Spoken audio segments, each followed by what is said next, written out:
welcome to the second episode of the Ed Factor, Northern Ireland's only Iron Maiden podcast that we know of. It's been a pretty quiet week, Andy. There's not been too much happening in the world of Maiden. So, not been too much, apart from... I don't know. It's only a new album. I know. Unbelievable. Only what we've all been waiting for...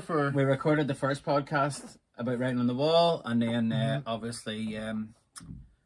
Since then, a wee surprise announcement on Monday afternoon. So, 17th album, Senjutsu. Weird title. Apparently, it means tactics or strategy or wise sage is another thing I heard about. There you are. You know, or the art of war. Yeah, Sun Tzu. If you ever read it, it's handy if you're in any sort of management position in work. Apparently. But it was obviously a little taster in the video. Yes. Samurai Eddie was a hint. A large hint.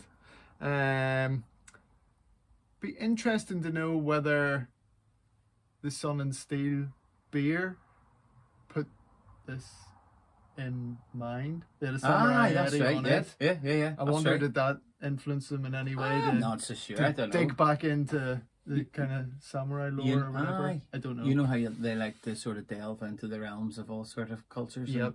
Yeah. But new album. 3rd of September. Countdown clock is ticking. T-minus 7 or 8 weeks. Cannot wait. We're ready to go. If the single's anything to go by, it's going to be awesome. Class. So we're just going to chat a little bit about what we know so far about the new album. So it's been produced by Kevin Caveman Shirley absolutely. Again. Happy days, thank goodness. Happy days, yeah. In Paris. In Guillaume Tell Studio. Yep, same studio they did Brave New World and The Book of Souls. Unbelievable albums both. Both great albums, so that bodes really, really well. And it's been ready for quite some time, which was very interesting, I thought. Very interesting, so... There's an interview with Bruce in Kerrang magazine. Yeah, well worth the read if you haven't read it. Really cool interview actually. Brilliant. And a lot of information. So very lengthy interview. Yeah. Not the usual 2 minutes that you were expecting. No. Maybe a wee hint, but there's actually quite a lot of detail he gave us, which is really good. So maybe word Bruce, thanks a million. Yeah, thanks for that, Bruce. He really kind of lifted the lid on the album a wee bit. So. Yeah, which was really it sort of builds the excitement even more.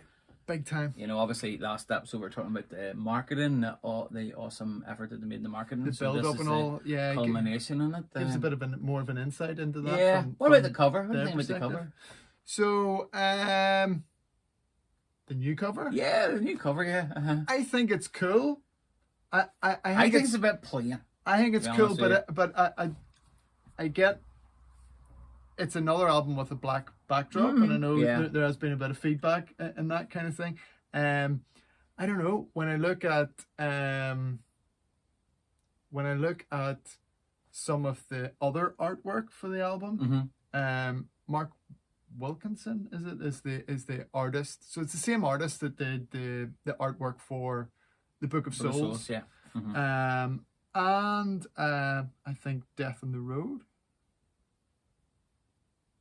No, sorry, not Death and Road. No, that was Melvin Grant. He also did the cover for The Wicker Man and Out of the Silent Planet. Cool. But awesome tracks. 2 awesome tracks. But yes, he did all the artwork for The Book of Souls. But yeah, there's so much there, and the box set that appears to be available on some of the other T-shirts. Looks really cool. Yeah, artwork. There's a navy one I'm going to get that comes out in the 3rd. So and you kind of think, could they not have used a bit? I mean, obviously the artist is more than capable of having a really cool background or something. So it's interesting. Yeah, it is interesting. Again, it's just packaging now. So I suppose a lot of it's how good a lot of kids get into Maiden, I suppose. Yeah. It is cool looking, but you know what I mean. The thing is, I think. Sorry, Chris, that the problem that maybe some fans have, and this isn't being negative about the album cover, it's cool looking, but Riggs is so hard to follow. It's just impossible. It's all the imagination and all that he puts into it, and it just sometimes I think fans are missing that. I suppose. But then who buys a physical CD apart from old people like you and me? Well, that's true. and the That's millions of other people who are that's collecting true. all these fab different formats that there's going to Yeah, be. It's going to be Amazon's going to get an awful digging. True. You know. True. It is because there's a lot of formats going to be available. But just the artwork, it opens up. Every Maiden album feels like its own world. Yeah, it does. Yeah, and the artwork is part of that. Yeah. I think Derek Riggs' work is so appreciated by fans because he managed to give the singles covers tie into the album covers, and it just helped create a whole world for that album or that era each time. And that's been very, very difficult, I think, for the band to replicate. But it's still cool looking. I love the band logo. Oh, aye. And the kind of metal that looks like it's been chipped. I think that's really, really cool looking. Well, so world-ending, opening worlds, the names of these... Yeah, we'll go the through names of these titles, some of the names of which suggests it's maybe tracks. the closing of some sort of world, you know, and obviously looking at the video, the writing on the wall, but Totally. By the way, we kind of started all that just by saying the album was recorded a while ago. Yeah. We didn't actually tell you when. It was recorded in early 2019. So nearly over 2 years, 2.5 years, You know. So right. During a break in the Legacy tour, Legacy of the Beast tour. So so they have been sitting on it for quite some time. So they've been sitting on it for quite a while. So there you are. But yes, song tracks. Yep. It's an 82-minute album. So which is it's definitely a Friday night that's going to be spent with headphones on. Yes. We're going to try and do a live listen though, and obviously give his feedback. Yeah. You know, so it'll be a reaction type thing. So we could do that. Could be quite funny. Could be funny. Yeah. It's going to be an epic album. It's their second longest, so it's not as long as the Book of Souls. It's the longest. But first track is Senjutsu. The Art of War. Yeah. Or Wise Sage, or whatever it's going to be. Whatever it's going to be. Bruce says we did used to play a game when we were kids of singing the songs before they come out, and we'll not be doing that because we'll get so many thumbs downs it'll be unreal. But we're pretty close sometimes. Pretty close. Fallen Angel, I think that was the one I nailed. I think that's the one you nailed. Yeah, we got the Brave New World that day. But anyway. Track number one, Senjutsu, right, that kicks the album off. Yep. It's 8 minutes 20, so mid sort of length. Mid length. It's like If Eternity Should Feel type length. So yeah, and it's a Smith Harris composition. So should be pretty sludgy. Should be strong. Yeah. Yeah. Track number 2 is Stratego, which is a board game. Stratego. Or Strategio. Or based in the Napoleonic sort of, I don't know, that's me guessing. Cool. That's me guessing. But strategy? Something to do about some sort of war strategy. Cool. I think there's another war sort of theme there, right? And it's a Yannick Harris, a Gers Harris. Yeah, do often throw up the odd nugget of cool, like. I have to say, I think Yannick sometimes gets a bit of stick from he's some very fans. underrated. But as a songwriter, he's brilliant. His stuff that he's written for the band is, the legacy. Yeah, exactly. He wrote that. If he didn't write anything else, he wrote the legacy. Exactly. But he's written some fantastic songs. So yeah, and this is a shorter one, 4 minutes 59. Yeah, so probably only the one triple lead guitar solo in that. So unfortunately. Yep. And then that brings us to the single. Yep. Track number 3 is The Writing on the Wall. And we've talked about it at length. We've talked about it at length. It's 6 minutes or so, and it's a Smith Dickinson. Then we come to the first Soul Harris composition, which usually spells epic. Time changes, scene changes. Those big Ari Aris, we're going to throw everything at you. Yeah.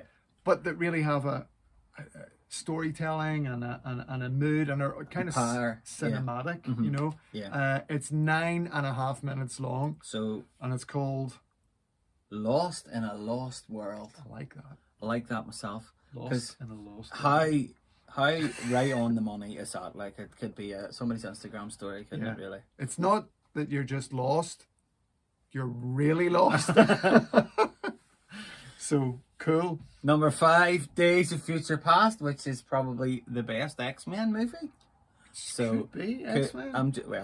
Yeah. I'm I don't sensing a groovy kind of. It's Smith Dickinson, so I'm kind of thinking, Death or Glory, 2 of 3. 2 Minutes to Midnight type groovy thing. 2 or 3 Smith Dickinson compositions on album. Yep. Mm-hmm.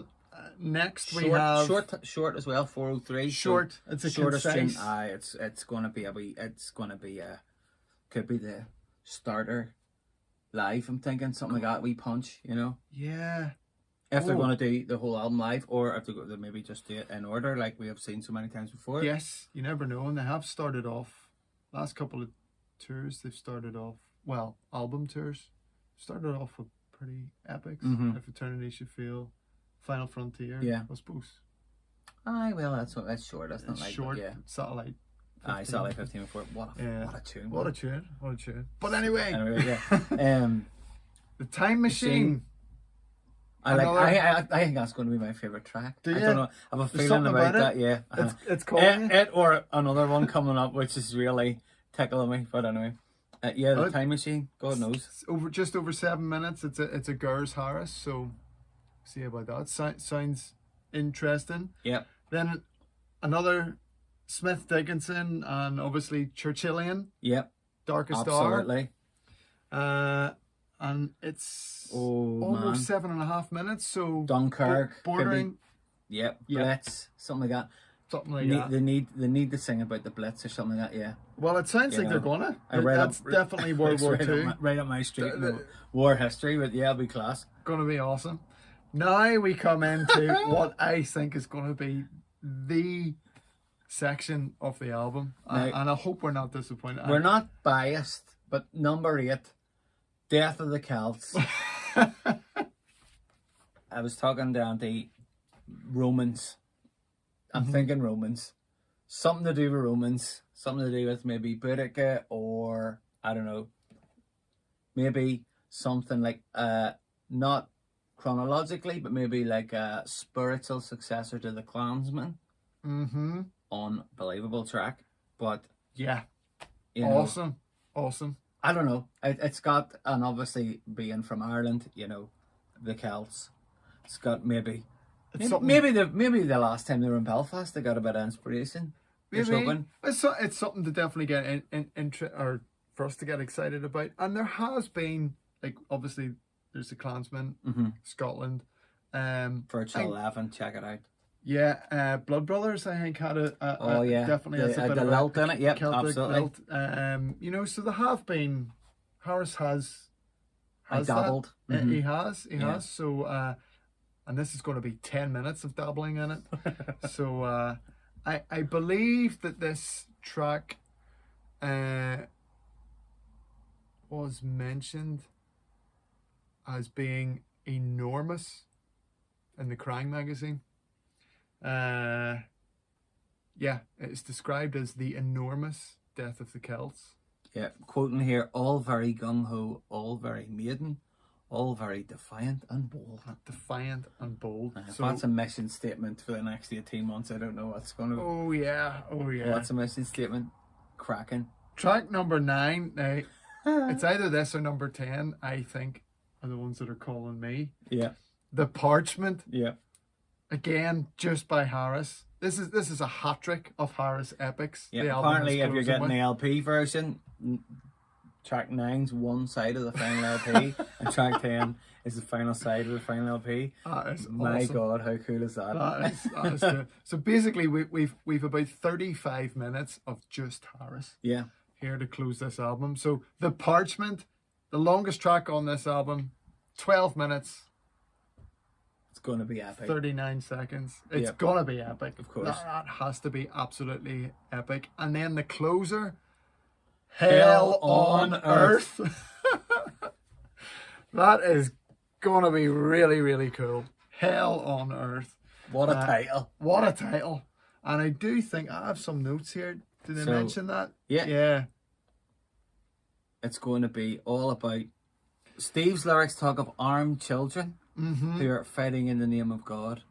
not so much George R. R. Martin, and we're quoting here, so you know, Quoting- more Ken Loach, quoting this crying which is interview again. obviously going to be a little bit more gritty, more real, more real to home as Yep. well, probably. So Yep. maybe set in, you know, some sort of post-apocalyptic future Sounds like it. It's a track that down is near supposed the to have a cart and horses or something. I don't know. something. Goodness knows, a world-weary sense that everything is going wrong.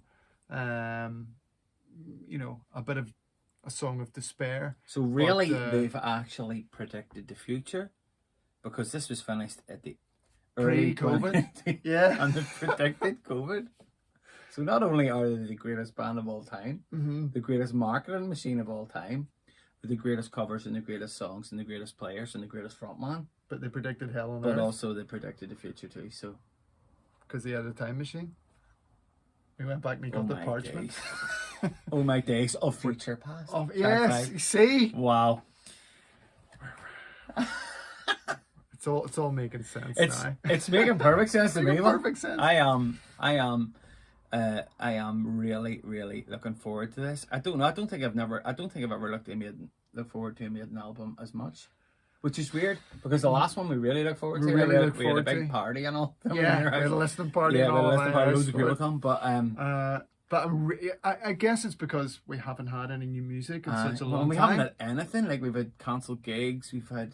Yeah, You know, but yeah, I think this is going to be a real, you know, epoch-defining moment I in think so. in I entertainment. think so. Never mind just metal. Now, Bruce, I suppose, is never one to be short on confidence. Well, But that's what according makes him. to That's what makes him. it's what makes him.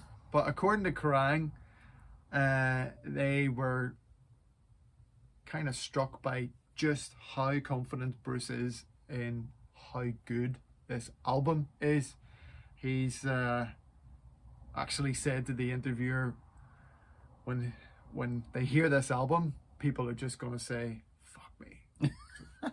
Pardon, quoting Bruce there. Flip just- me. They describe him, flip me, as just being supremely confident that this is a stunning album. Now, he also said that only him, aside from Kevin Shirley, only Steve Harris and Bruce had a copy of this. Or So have Nico a copy hasn't of heard this. it yet. The rest of the band hadn't, at the time So- of this interview, heard the final mixed and mastered version So we of are this just album. in the same position as Smithy, Smiley, Yannick, Nico, Rod Rod. Smallwood. Rod hasn't heard it, the final version of My it. goodness, the sheriff. They were so desperately trying to keep it under wraps. I think one was put in a vault somewhere, and Steve had a copy on a Protected laptop. by 7 Book of Souls Eddies. Yeah. So Bruce says that he went to Steve's house to mix the Mexico Live album. Right, Since the Dead. yeah. Uh-huh.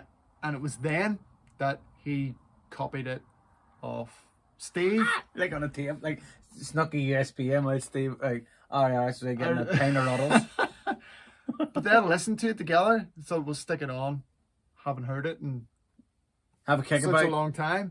Maybe Bruce had the gammy leg, but yeah. And they both sat there going, "Wow, this is awesome."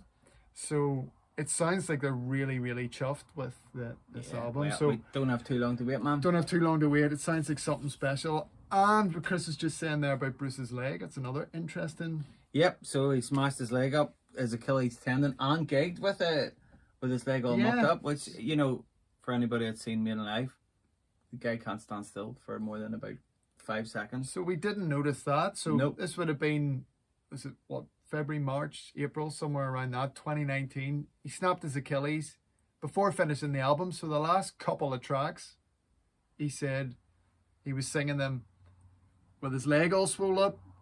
No feet on the monitors this time, unfortunately. I would say No. Or maybe a foot permanently on the monitor. medical advice would advise against foot monitor. Yeah. Foot monitor posing. But we don't have too long to wait, guys. Don't It's have too going to long be to wait. absolutely epic, and obviously we will be back to talk about the album. Yes, we will. Do we have much more to say about it? Do we need to talk about formats or anything like that? I think we just check out the formats for yourself, guys, because it's like a Kinder Egg. Yeah, there's a whole range of formats. You open it up, you never know what you're going to get. Just have a look. Just check out the fan club box. That's the thing, which is really... I don't even... And there's a deluxe box, which is like nearly 100 quid. 100 sterling, pound sterling. And then there's an FC premium box. Yeah, that's the like one. It's wood. Which is 350 quid or something like that. And it's carved wood. And it has the hilt of a samurai sword in it or something. As you would normally have. Yep. I have about 6 at the back. So never leave home without They're it. plastic. But anyway. So thanks a million for tuning in. And I've been Chris and he's Andy. And we'll see you next time. See you for the next episode where we are going to delve back in time and somewhere back in time, maybe. Somewhere back in time, and we're going to do a deep dive on the debut album. So tune in. That deep dive on the debut disc. All the best. Bye bye, and like and subscribe as well. Aye, and please. Tell us where you're from. See ya. Bye. Bye bye.